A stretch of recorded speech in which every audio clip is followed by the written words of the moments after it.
You guys, it's time for a new project, and this one is gonna be amazing. Okay, yeah, I hate myself for that one. We're making a maze. So, let's get into it. There's a lot of stuff that I'm gonna speed through or just not film at all because it was way too boring for me to deal with. So, to start out, I'm gonna cut 16 different tiles, and they're all going to be able to fit 6 by 6 rows of squares on them. So we'll get 16 tiles and make sure that they fit together well enough. Then I'm going to start etching the grid into them, and that'll be a little tedious. So our next step is to figure out where the lines, the hedges will go on our maze. So I'm gonna play around with these spare bits. So these extra things here, I'm gonna set them down and try to create a maze somehow. I've got a plan. This is what our maze is gonna look like. I'm gonna take the Sharpie and mark down where every block goes so I don't lose the shape of my maze and I make sure it's still usable. And once we've got that, we can start cutting our blocks to the correct size. Here we go, it's all laid out. I'm skipping a lot of the boring parts because cutting is just tedious to do and to watch. So, I followed the lines that I made earlier, and I've got wall bits to fit in each place. So this is all cut out. There's some that might be a little on the long side that I'll have to square up as I'm getting it glued together. But next, we're gonna go ahead and shape these up a bit. They're a little too square. Alright, now for something thrilling. Okay, it's not. It's not. I'm gonna sand hedges.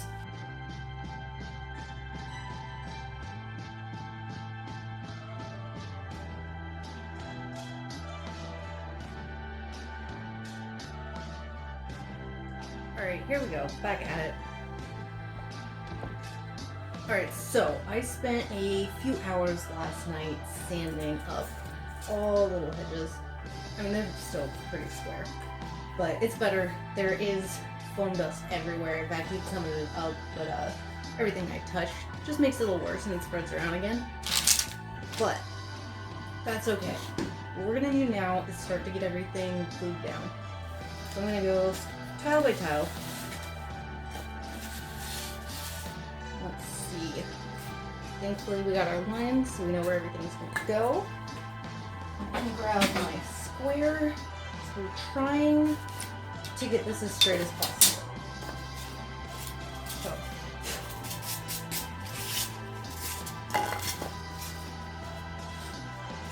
We're on one edge. I'm going to try to get it to line up perfectly, and any of these, just in case I don't show it, any of these that don't line up and have an overhang, once they're glued down and solid together, I'm going to take them to the hot wire cutter and just chop off any overhang that's chilling out left behind.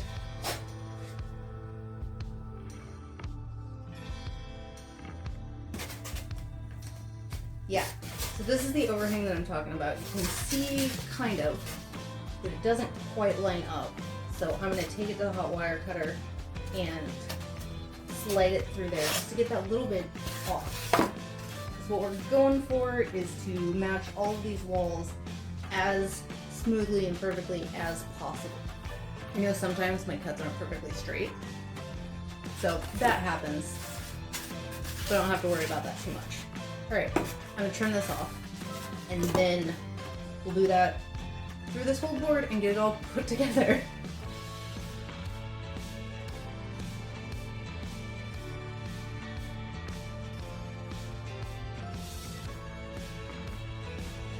Okay, so we've managed to get it all glued together now. And I'm going to do a quick thing before I move on to anything else. I want to be able to pair these back together again quickly.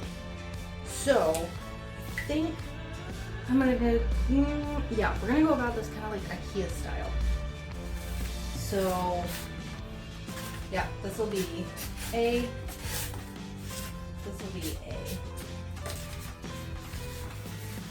Makes this other side B. Makes this side B. There we go. Okay.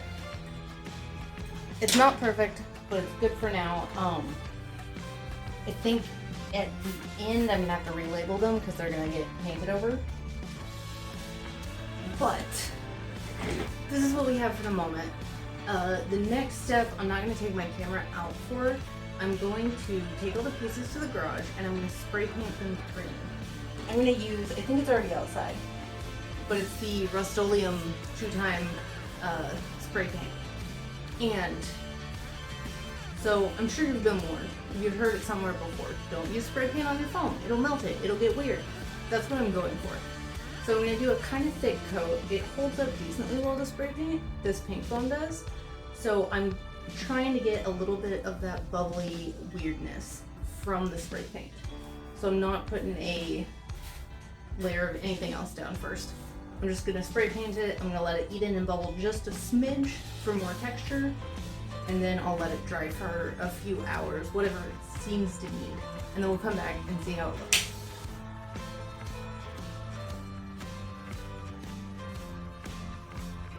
So I've got it spray painted. And just to show, this is why normally you don't want to use spray paint directly on the foam. If you get too thick, it gets weird, it gets melty. But I wanted something that would give me a little variation so it didn't look so blocky anymore. And we are gonna flock it so it'll build back up. So I'm happy with how this turned out. There's some of it that I actually ran out of paint, but I would have gone thicker to get some of this like bubbling effect. But overall, I think we're good. I think I am pretty cool with this. All right, starting on the ground. So I've decided I want this to be a dirt ground. Then I get to ask myself questions that sound so dumb, like what does dirt look like? Well, it's brown. Dirt is brown. It's not just one brown and it's not all the same. We're gonna start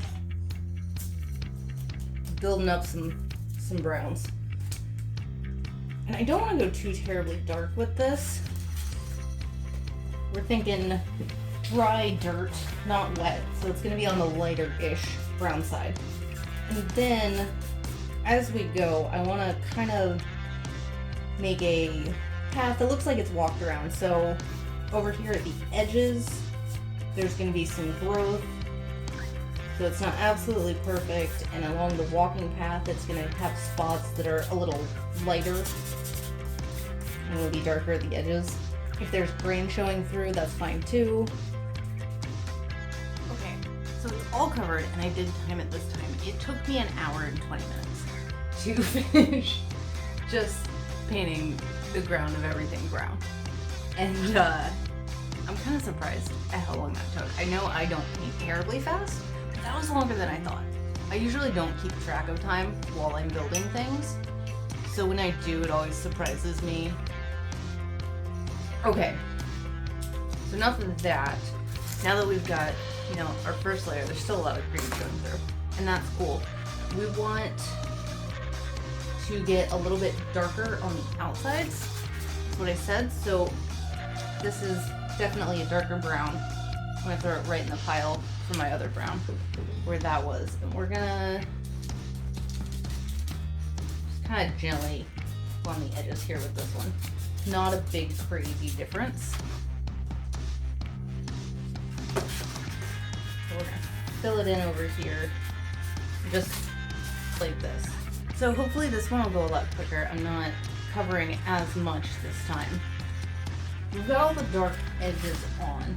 They're real subtle, but they're there. So now we're gonna do a little dry brushing. One of these days, I'll work on my dry brushing skills. You have to eventually get better at it, right? Got the dry brushing on. I'm gonna start throwing washes at it. So we're gonna start with a brown. I know that this one dries up pretty thin. It's not the darkest of washes. It doesn't look like dirt to me. So I'm gonna try to sponge paint it here. I'm going to put a couple different colors of brown on my sponge. So let's try this out and see how that looks. We got our paint down. It's not too bad. It's looking a little painted to me. Some of these speckle bits really stick out, and I'm probably being a little picky on it and judging it too much, but whatever, it's my terrain, so I get to do that. So we're gonna paint on some glue. What I'm gonna try to do as I go is not to lose all the lines of my grid. So I'm gonna put it on, and then I'm gonna run a sharp tip through the lines again, just to pull the flock back out of those spaces. And I'm gonna kind of scrub. So I'm looking to keep the dusty bits there more than the thick chunks. There'll be some chunks, that's fine.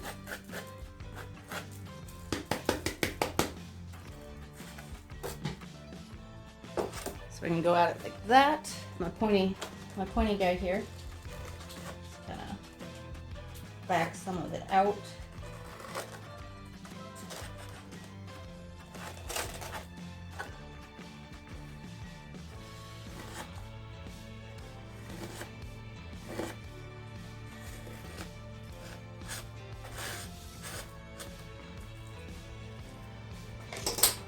You can even take a dry brush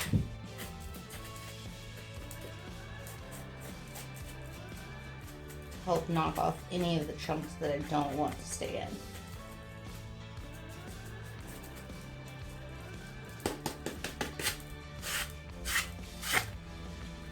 There we go. That I like better.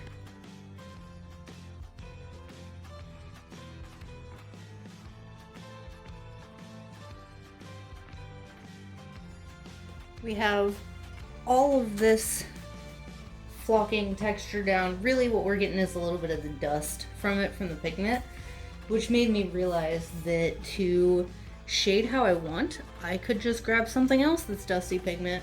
So I have this super cheap eyeshadow thing that never gets used, but I've been trying it out. Because everything's matte, I can come in here. See what this one you can see? Yeah. And I can use this for the shading that I want. Don't use anything that somebody's gonna miss. It'll take a lot. And this is a really kind of a thin pigment anyways. It shows, but not a bunch.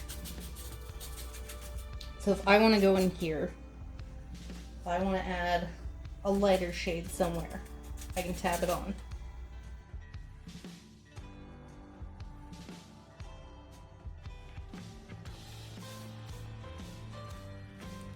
I'm finally pretty happy with the ground. I'll let it be how it is yet. I haven't sealed anything up yet because I want to do it all at once and again. So I'm going to move on to flock of the bushes.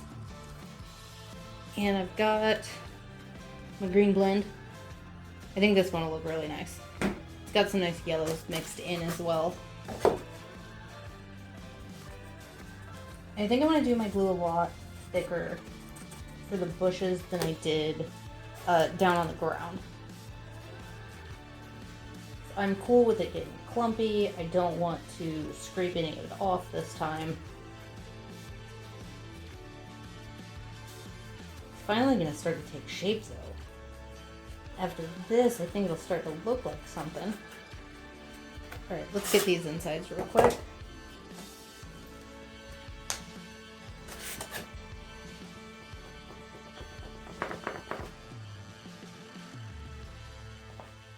Yeah. Squeeze it out, shake it around. Oh, look at that. Now we've got hedges instead of squared blocks.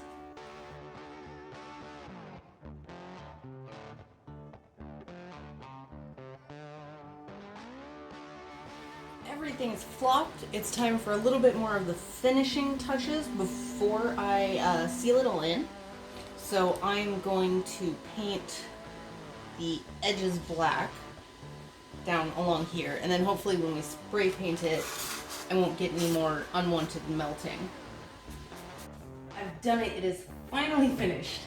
It looks pretty cool, so let's get it all laid out and see how it goes.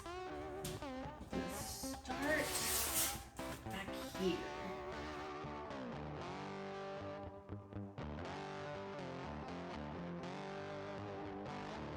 There we go, the maze is complete. Set people in here to fight.